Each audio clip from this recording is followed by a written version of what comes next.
So as a student, last time we started with this statement. So let's proceed to solve it for the eigenvector. So specifically for the eigenvector, we will be going for this particular statement. So let me solve it. This is what already we have done. Now we are proceeding for eigenvectors. So for eigenvalue, the necessary and sufficient condition is nothing but determinant a minus lambda I must be equal to 0. But what is the condition for solving it to get the eigenvectors? So to get the eigenvector, this is what we need to go for. Let me clear this. Okay. Now for the eigenvectors, actually we need this particular sufficient condition. So this condition is very important over here. This is a minus lambda I into x equal to 0. So for solving this, let's proceed for the first case, that is lambda equal to 0. So this has been obtained from eigenvalue. So this is the first eigenvalue. So we are calculating the non-zero vector, that is nothing but x. So values of x are nothing but the eigenvectors which are determining it for the case of ax is equal to lambda x. So that is the condition where we need to say that it will be satisfied only if x is nothing but the non-zero vector. So let's proceed for solving it. So here, if someone puts here lambda equal to 0 in this equation, so what will happen? This will reduce into the value 0. So ax equal to 0, that is what the we can say the statement which we will get, or the expression which we will get over here. So this statement is simplified in the next line, like a is given to us, that is the matrix. X is nothing but this time obviously it will be 3 by 1 matrix. So this can be sufficiently called as a x1, then x2 and x3. So someone may specify it as a x, y, z or a, b, c, any letters. Okay, so this is not going to affect to the result. So let's solve this. After this, we need to proceed with the simplification of this particular matrix for the expression. So in terms of the expression, how it will be? So this will be nothing but actually 4 into x1 plus 6 into x2 plus 10 into x3. So the same is expressed in terms of the equation number 1. So this is what the first equation which we got after this row into column multiplication. Similarly, when you multiply this second row with the column, that is x1, x2, x3, it will be giving this equation number 2, and later on this is what equation number 3 by the third row into the column.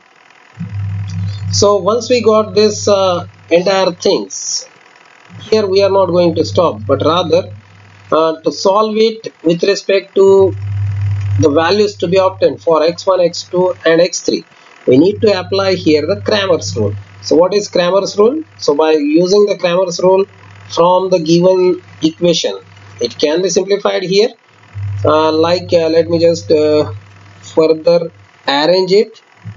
Okay, now it's okay, fine. So here we will just check out. So when we say it is x1, so I will just form the denominator of this x1 with this 6, then this 10, later on it will be nothing but this 10 and this 13. So this is how, by hiding this particular you can say things, coefficient of x1 over here, by using only first two expression, it is quite possible to get x1, x2, x3. So this is how it is done for getting the denominator of the x1, and by solving this particular determinant we will get the value related to the x1. So the same technique is applied for x2 also. So let me just clear it. For x2, let me show you which part is to be hidden. So this part will be hidden for x2. Now how to get it for the denominator term, that is the terms in the determinant. So this will be 4, this is nothing but 2, this is nothing but 3, this is 13. So this is how all these elements will be obtained.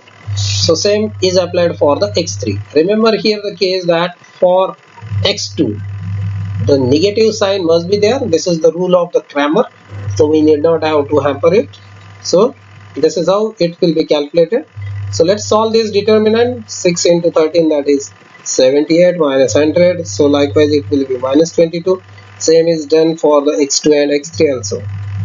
Now after simplifying it, for the further division of 22, divide each term by 22, so it will be minus 1, minus 1 and 1. So here we can conclude that for lambda equal to 0, that is for eigenvalue 0, this is nothing but the eigenvector. So all these are nothing but the eigenvectors for lambda equal to 0. So the same thing will be done for the lambda equal to 2 as well as for lambda equal to 4. So let's solve it for lambda equal to 2 case. So how to proceed for it? So here it is nothing but lambda equal to 2 case. So for lambda equal to 2 case, specifically the value of lambda, that is 2. So the equation will become like a minus lambda I will become a minus 2I into x equal to 0. So this is the modification in the equation. So once we got this modification, let's solve it further. So a minus 2I means only these terms will be differing by 2, and obviously that will be subtracted. So whatever the matrix A given to us, just subtract every time. So here every time we need to remember that these values are going to differ. So by which factor? That is by factor lambda. So whatever the matrix given to us, just subtract these values from the given matrix by 2, since lambda is 2. Next time when lambda is 4, we are subtracting every value of this a, specifically these diagonal values, by the related lambda. So right now it is a minus 2I and x1, x2, x3. As usual, we are going to refer it. Now once we got these values, we need to just solve it with the equation.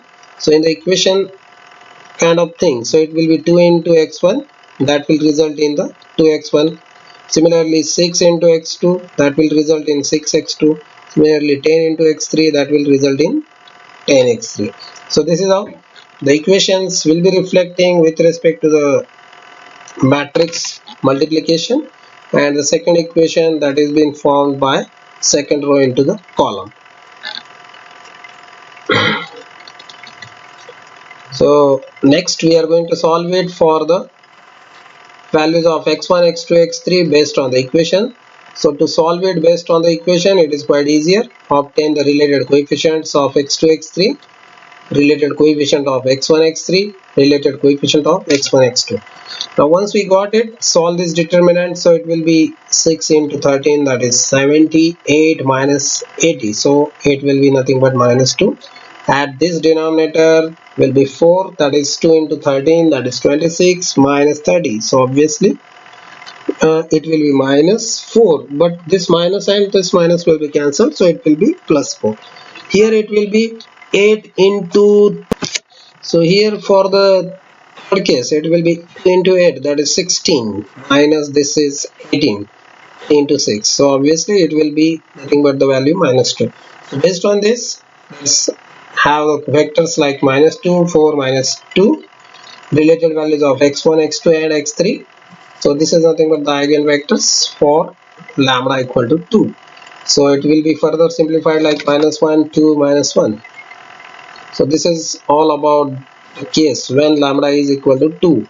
Similarly, when lambda is equal to 4, when the lambda is equal to 4, so for this case also we will just vary the value of lambda, that is 4. So a minus lambda I into x will be calculated. So a minus lambda I, so these terms will be simply subtracted from the matrix A, and we are getting this resultant terms. So these are nothing but the result after doing a minus 4I or a minus 4I operation. So the resultant matrix is this one. So again go for doing the operation 0 into x1, that is 0.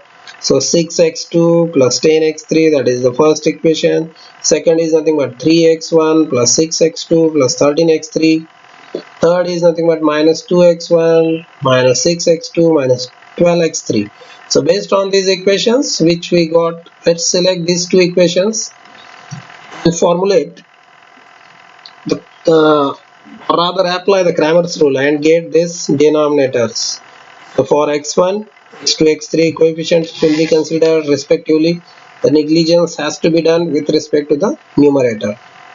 So this is what the values for x1, x2 and x3 which we got, that is 6, 10 and 6. So further it can be solved like which is done over here.